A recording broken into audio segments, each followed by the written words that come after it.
Mas o jornalista Luiz Pablo, do Maranhão, ele foi alvo de uma operação da Polícia Federal após uma reportagem que tratava sobre o possível uso irregular de um veículo do Tribunal de Justiça do Estado por parte de Flávio Dino.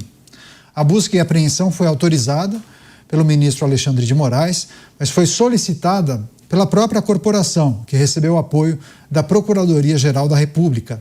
Segundo Luiz Pablo, foram apreendidos equipamentos de trabalho utilizados em sua atividade jornalística, como computador e aparelhos de telefone celular. Chamar os nossos comentaristas, essa é uma notícia que surgiu no meio da tarde, e agora a gente traz em detalhes para refletir e analisar com os nossos comentaristas. Vou começar com o Luiz Felipe Dávila, o jornalista que fez uma reportagem investigativa, fez uma denúncia no veículo onde ele trabalha, agora é alvo de operação. Dávila.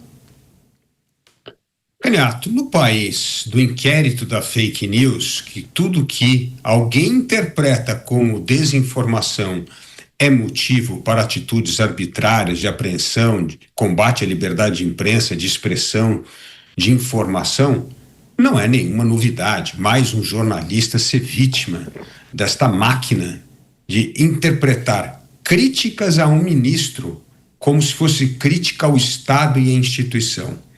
E aí, Canhato, nós temos que voltar ao século XVII. Século XVII, na França, tinha um rei chamado Luís XIV. O Luís XIV se achava a personificação do Estado. Ele falou uma frase célebre: o Estado sou eu, como se ele fosse o Estado inteiro francês. E parece que essa síndrome Luís XIV tomou conta do Supremo Tribunal Federal. Qualquer crítica feita a ministros parece que é um ataque ao Estado, à instituição. Esta síndrome precisa ser eliminada. Afinal de contas, ela é incompatível com a democracia. Na democracia, todos que exercem cargos públicos estão sujeitos ao crivo da crítica. E quem não tolera a crítica ou interpreta a crítica como ataque à instituição, parece que está dando uma de Luís XIV. E Luís XIV não cabe no país da democracia e da liberdade.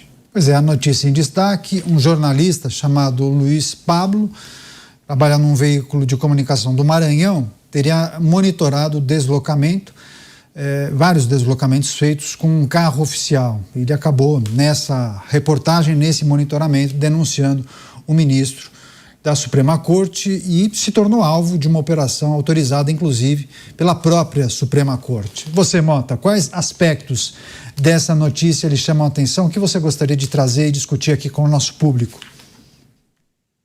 Eu acho que isso é um episódio gravíssimo. No meio de toda essa discussão do escândalo do Banco Master, esse episódio coloca de volta o foco onde o país precisa que ele esteja, na questão da liberdade.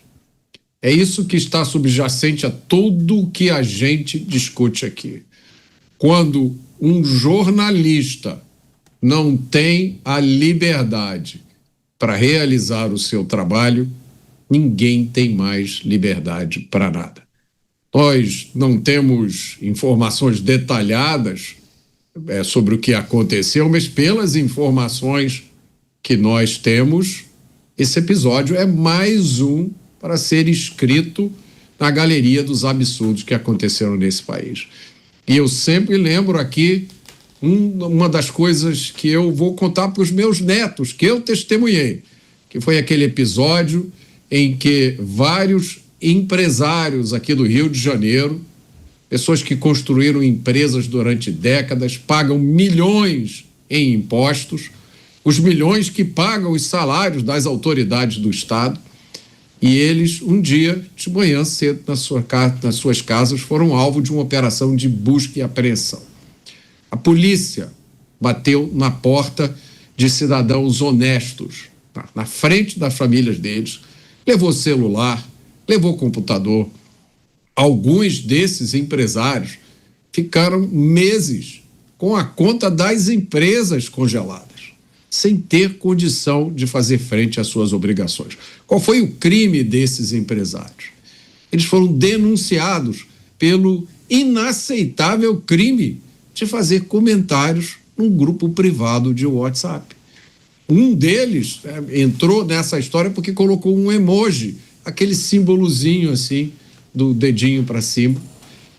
Alguém tirou um print dessas conversas e, salvo engano, foi um parlamentar que levou esta denúncia gravíssima aos protetores do Estado de Direito.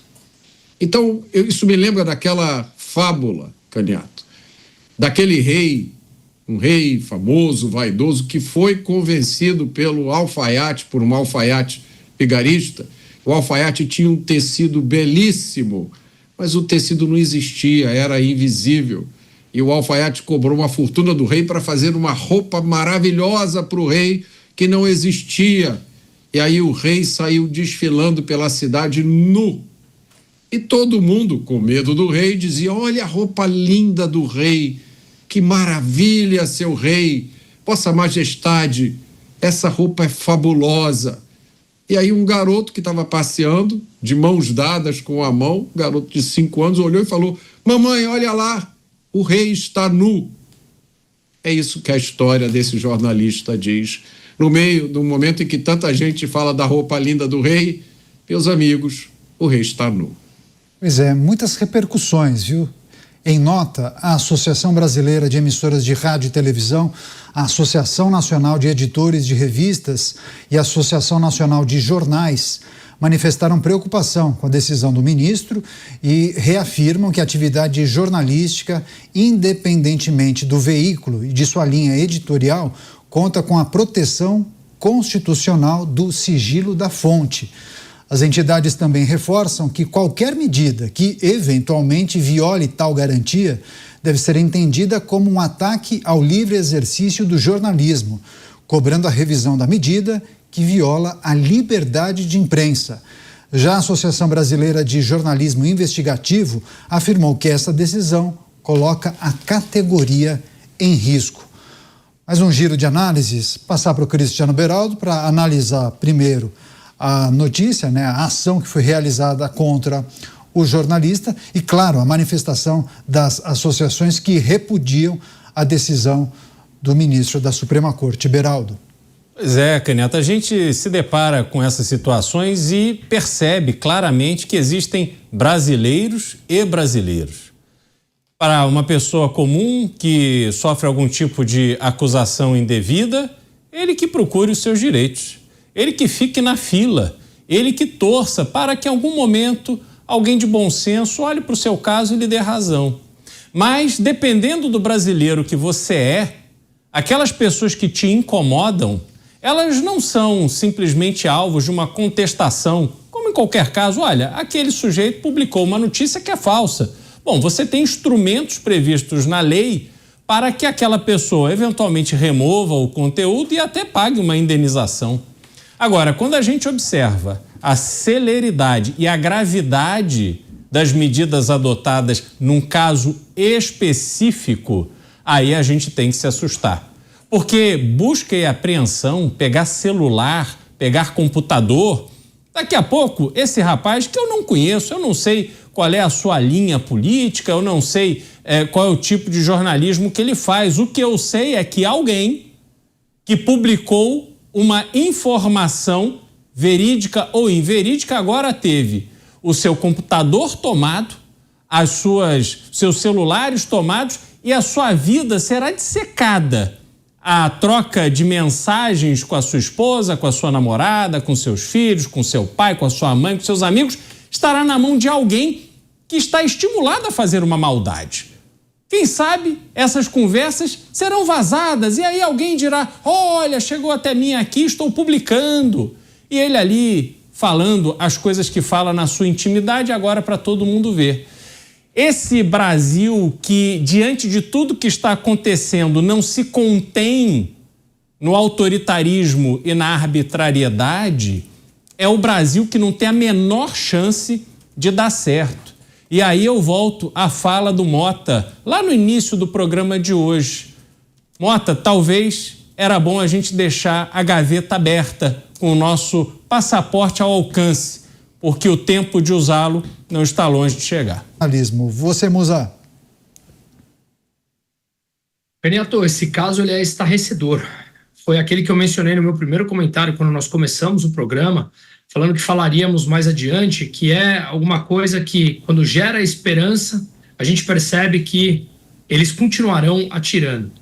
O que nós vimos hoje com relação a isso é de uma gravidade imensa. A Constituição brasileira, ela garante o direito da liberdade de expressão, ela garante o direito de o segredo da fonte, e ele simplesmente mostrou alguns fatos que ele foi pesquisado ali como jornalista, e o Flávio Dino, envolvido nessa matéria, foi questionado, e a assessoria dele disse: não vamos responder. O mesmo aconteceu com a instituição do Maranhão, com relação ao uso dos carros. E eles disseram que não queriam se pronunciar a respeito. Então nós estamos vivendo um momento onde mensagens com indícios sérios de contratos ultramilionários, de envolvimentos de políticos, de encontros em Londres, tudo financiado com dinheiro público. Até o momento, nada aconteceu.